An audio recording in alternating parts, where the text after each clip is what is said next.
ঘরের মাঠে ভালো ব্যাট করলেন গাইকোয়াড়। চেন্নাই সুপার কিংসের অধিনায়ক করলেন ১০০ রান। ঝড়োয়া ইনিংস খেললেন বাঁহাতি ব্যাটার শিবম ডুবে। ওপেন করতে নেমে শেষ পর্যন্ত টিকে থাকেন গাইকোয়াড়। ১০০ রান করলেন তিনি। অধিনায়ককে সঙ্গ দিলেন শিবম ডুবে।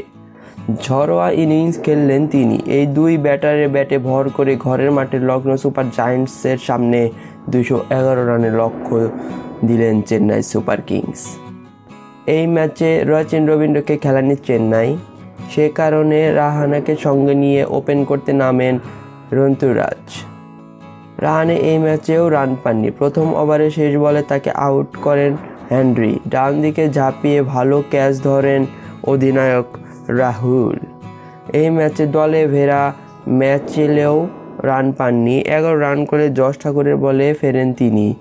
৪ নম্বরে নামা রবীন্দ্র জাদেজা করেন ১৬ রান।